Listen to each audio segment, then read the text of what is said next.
чака горделивата машина. И кълбалите ми скачат и се пръскат над комина. Ние с тебе, мой читател, ще отидем на Владая. Там е толкова приятно, там на воля ще играем. И когато падне мрак над зелената гора, ние с вечерния влак ще се върнем у дома. Влак напред лети, но машината сама не върви. Трябва пара. Кой я кара? Машиниста и огняра. Машиниста бди на пост, той командва всеки лост. А огняра в по-добре хвърля въглища в пеща, че машината реве. Знай добре, пара трябва ми на мен, много пара и вода. Към Владая влак лети, пътят стръмен е нагоре, и машината сумчи и се моли и говори. Ох, не мога, оставете ме за Бога, дъх за малко да си взема. А огняря отговаря, няма време, умуера си, аз зная, и отвръща машиниста. Ще починеш на Владая, малко там ще те почистим и ще ти дадем вода. Да, ще ти дадем вода. Ето и Владая, ето под разлистени дървета, сенки в близката гора и полянки за игра. Тук ще спреме, мой читател, тук е толкова приятно. И когато падне мрак над зелената гора, ние с вечерния влак ще се върнем у дома. Стига песни и игри над гори и канари, вечерния здрач пълзи над горите, здрач покрити, виснат зиви дъжделиви, гореносни зли мъгли. Ей, читателю, ела, да се върнем у дома. Не видели, капка дъжд падна вече, изведнъж надалече. Секна огненна стрела, у дома. Нататък са хукнали всички, нататък, към гарата тичат. Там влака ще чака народа оплашен, че бурята иде свирепа и страшна. Да бързаме здраво, читателю, трак, че гони ни буря, че гони ни мрак. Най-после и гарата стигнахме. Ето чиновникът, спретнат стои пред гишето. Народа се блъска, тълпи се ответ, а той разпорежда, полека със ред, печат ще ударя на всеки билет. Госпожа една си протяга ръцете. Ах, моля, изгубих се днеска билета за София. Искам сега да се взема. Ще дойде ли влакът тази вечер на време? Разбира се, да, но моля, запазвайте ред, господа. Чиновникът вече затваря гишето. Печат е ударен на всички билети, а телефона отсреща звъни. Дзър! О, ти ли си? Здрасти, колега. Вали, пристигна ли влака? Пусни го на време. Машината трябва вода да си вземе. Дочуване.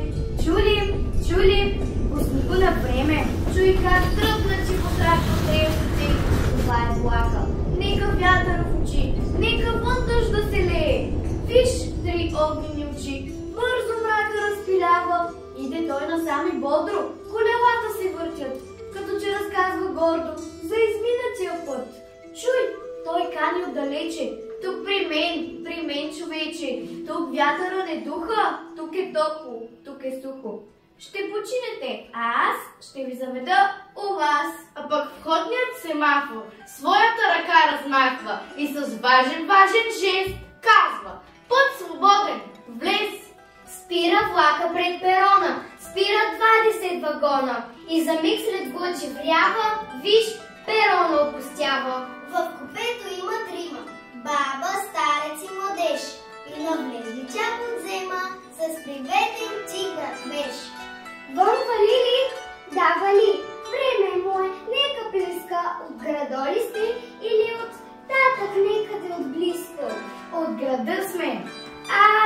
Така ли? Що не кажете тогава? Да сте чули срещали не Дидино да брава? Син ми е, та със старика му отиваме на гости, да го видим, що се вика, пък да сложим стари кости. Въгъл старика дреме, с уличка в устата и в такт, в размерно време олюлява се главата. А младежа гледа смътни, гледа с трескави очи. В коридора всеки пътник и мълчи, мълчи, мълчи.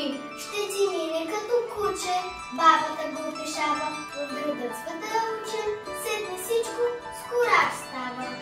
Ей, с кураж ми изпари и парите крепват баби, огънят да ги гори. Откъм те помали си слаби. Но нали си млад, ще мине, болестта от младост бега. Не е тя за млади сине, тя на старите прилега. Има в града разправят болница, да мога там да се настаня. Тогава вярвам ще ми мине. Знам от едно момче, което мислехме, че ще умре. Лезе в нея и момчето. Оздравей, оздравей! И отново пак мълчи. Пак унася се младежа. Бабата го гледа с нежни, топли, майчини очи. Колко хубави мечти носиш в своите купета. Влак преминал през гори и през ширните полета. Но за всичките съдби, там, във вагоните закрити, кой на поста вярвам ти, с очи в мрака вкрити. Кой в дневната омара и във вечерния мрак с равномерно темпо верно кара пътнишкият влак, машиниста и огняра. И затой, когато мина влака гарата, надолу облегчената машина, машиниста взе да моли. Тя машината е също като всеки жив човек. По-нагорнището пъшка, а надолу удря век. Ох, пусни ме! Охлапи ти спирачките и аз ще се спусна надоле с 300 км в час. Охлапи и ще се спусна. В мене сигурен бъди. Ще премина аз изкусно, леко всеки нов завой. С 300 км в час ще летя в мрака аз. Не се бой, не се бой, само малко охлапи. Ах, да знаеш как обичам по надолнището да тичам. Милостивка мен бъди. Машиниста й отвръща. А защо проклета дъще? Ти по стръмното нагоре да го молиш и говориш. Ей, нима така се кара влак по този хубав път. Тук не трябва даже пара.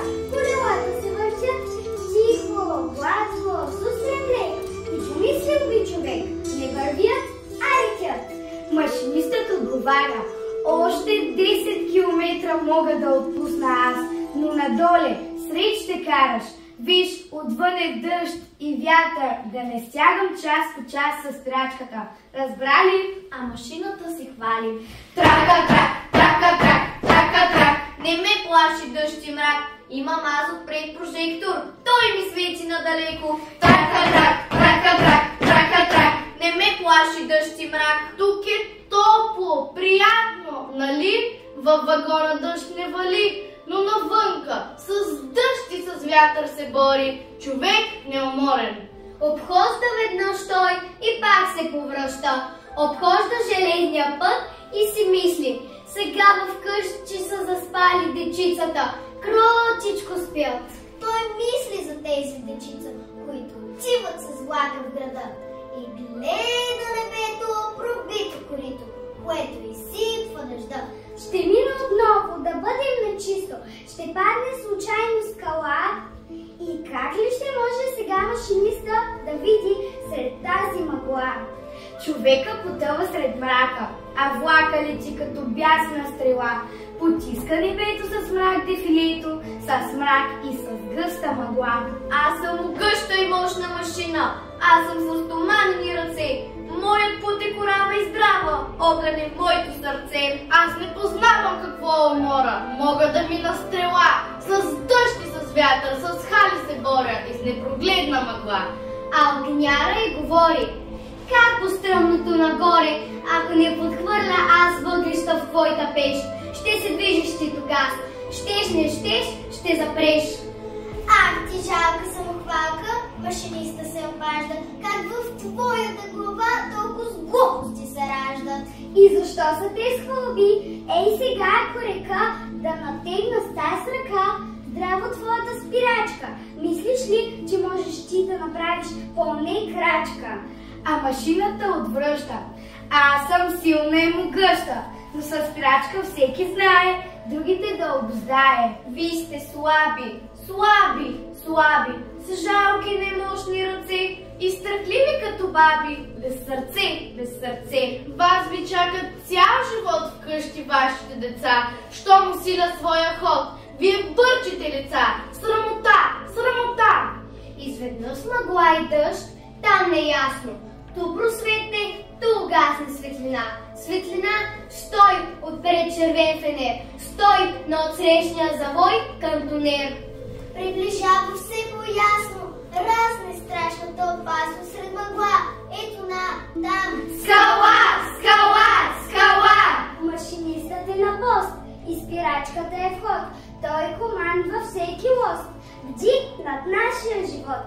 Бавно, бавно спира влака, а отпред стои и чака. В ръката с фенер, бледен мокър кантонер. Той не чака тук награда. Виж сърдечните очи, колко скромност, колко радост и наивност в тях личи.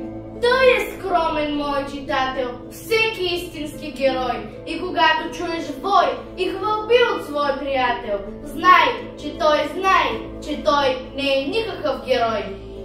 От вагоните изкачат дружно всичките спирачи и с общи силите се напъват в миг, така че знай, скалата отлете, по-надолу нището значи. А началник влака гледа, няма никаква повреда, релсата напълно здрава, що да гледаме тогава? Чува се сигнал и